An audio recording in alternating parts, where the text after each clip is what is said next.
Science is showing us that we all have an electromagnetic field around our bodies. And our electromagnetic field is what's creating our reality and all our experiences. And this is because reality is simply made up of atoms. And atoms are energy that vibrate on frequencies. So your electromagnetic field is manipulating the atoms to create reality, to create your experiences. Now, if you have negativity in your electromagnetic field, then that's going to attract negativity into your reality. So this is why spiritual hygiene is extremely important. When you apply spiritual hygiene practices, it's a way to clean up your energetic field so it's more positive, and then you attract and create a positive reality. And so we all have personal hygiene, right? We've all been taught to take a shower every day and wash our bodies, to wash our hair, to brush our teeth, to keep our physical vessel clean. But we haven't been taught about the importance of spiritual hygiene. So again, spiritual hygiene is just using practices to cleanse the energetic field so that you can create a better life and a better reality. So in this video, I'm going to share 7 practices for cleansing your energetic field. Now, the first practice is sound healing. Sound healing is where you use sounds that are at a specific type of frequency that have a positive effect on our energetic fields. So you can use things like singing bowls, tuning forks, solfeggio frequencies, or binaural beats to harmonize and cleanse your energy. So what you do is you just lay down, close your eyes, and focus on the sound, allowing the vibrations to resonate within you and clearing away negative energy or blockages. And it will leave you feeling balanced and refreshed. Now, the second spiritual hygiene practice is to cleanse your house. Now, there are 2 ways I recommend cleansing your house. The first one is to declutter. If you live in a cluttered house, you have a cluttered mind. It has a negative effect on the mind and it can leave you feeling anxious, stressed, and depressed.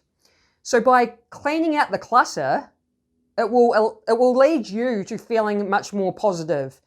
And a lot of times we hang on to things we don't really need, like clothes in the closet that we never wear, or something may break, but we don't want to get rid of it, so we hang on to it. So there's lots of things that we could be decluttering, cleansing out of our house. And I like to do this quite regularly myself. Like I kind of at least do it once a year where I just go through everything in the house, look at what I don't really need or what I don't use or, what's broken and needs to go, and I just get rid of it. And I always have like a really tidy house that doesn't have too much clutter, and it always makes me feel really comfortable and relaxed. Now, the second way you cleanse your house is by using something like sage and cleansing the energy that's in the house.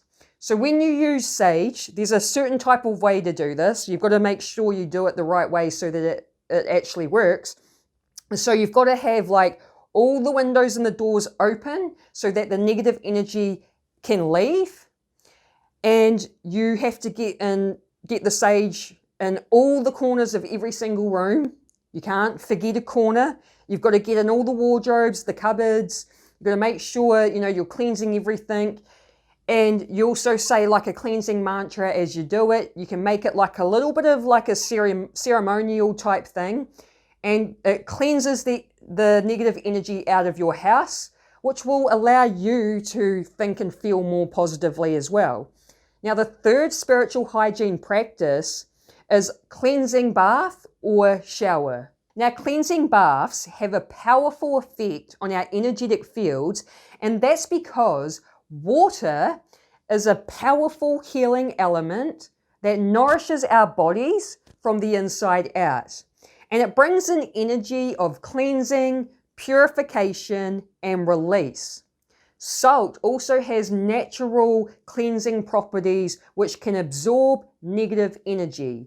So what you do is you just run yourself a warm bath and you put 1 to 2 cups of sea salt in the running water and just use your hand to mix it up and help it dissolve. And then what you do is you can set the mood by lighting a candle or lighting an incense or maybe put some flower petals in the bath. And then you set an intention. So you want to set the intention that this bath cleans your aura, your energetic field, and releases negative energy. And then you just soak in the bath for 20 to 30 minutes. Now, if you're like me and you don't have a bath, you only have a shower, you can still do this in the shower. So what you do is you just put the sea salt in the bottom of the shower. And if you can do a cold shower, it's even better because the cold water is great for lowering your cortisol levels, which is the stress hormone, so it reduces your stress. So the combination of the cold water and the salt will have a really powerful cleansing effect. But if you're someone that doesn't like cold showers, that's not your thing, you can still do it in a warm shower. And again, you set the intention before getting in that this shower is going to cleanse your energetic field and remove negative energy. And the third option is just going for a swim in the ocean. The salt's already in it, and that can have, amazing cleansing properties on our energetic fields as well. Now, the fourth spiritual hygiene practice is setting energetic boundaries. It's important to set energetic boundaries because energy is contagious. So if you're around negativity, you're going to absorb that into your own energetic field. So you start by becoming aware of the people, places, and things that drain your energy. And then set clear boundaries. Limit time with people that drain your energy. Avoid negative environments. And be selective with the information and media you consume. Now, the fifth spiritual hygiene practice is cultivate gratitude and positive affirmations. A lot of people are very focused on the lack in their lives and they don't really focus on their blessings. And when you're focused on the lack, it's going to cause you to be in a negative state. So by using gratitude practices, it's a great way to shift your focus from the lack in your life to your blessings. And when you start focusing on your blessings, you're naturally going to think and feel more positively. It's going to uplift you and raise your vibration. And also using positive affirmations. We also have a lot of negative thought loops in our mind. So it's great to interrupt those negative thought loops by consciously using positive affirmations. Now, affirmations work even better when you get the body involved. So you're not just repeating them in the mind, but you're feeling the emotions of the affirmation being true in the body. So for example, you say, I am worthy, whole, and complete. You want to feel that in the body as if it's true. You don't want to just repeat it in the mind. And that's a great way of getting yourself into a positive state.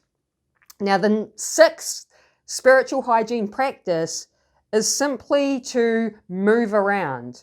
If your body is stagnant, your energy will follow suit. And so by moving your body, it's a great way to get the energy to start flowing. Now, it was Tony Robbins who said you can change your emotional state by changing your physiological state. So if you have someone that's depressed or feeling low vibe, feeling negative, their body is going to be in a certain position. So if you're depressed, you normally would be, slumped over, head down. You'll be in a certain type of position. If you stay in that position, you're going to keep thinking and feeling those negative thoughts.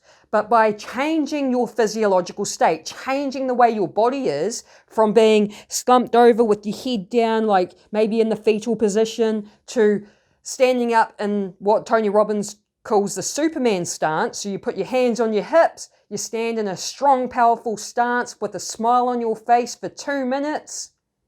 And that has been proven to elevate your emotional state. Something as simple as that. So either changing the physiological state or moving the body is a great way to change your emotional state and get out of those negative emotions. And the last one, number 7, is solitude. I think it's really important to have that time alone to recharge, to self-reflect, to just chill. I'm one of those people that I like to be sociable, but there's limits with my social battery. There's only so much socializing I can do before I start feeling drained and like I want to go home. I need to have that solitude and that alone time to recharge. When you're in solitude, it's also a great time to make those connections to the higher power, to spirit, to your higher self, to be able to receive the intuitive guidance. You can't receive that information if you're always out and about around other people, being distracted. So solitude is really important for a lot of reasons, but it's a great way to just recharge yourself, get your energy right again after being out in the world socializing. So I hope you like this video, and if you got some sort of value, smash the like button so that more people can see it, or write a comment. And if you like this sort of content, make sure you subscribe, hit the bell notification. I'm going to leave a follow-up video after this one that will share 6 effective energy hygiene practices that I haven't mentioned in this video. Yes, there are more practices that you can apply to keep your energy field clean. So I highly recommend watching that video. Have an awesome day. Peace.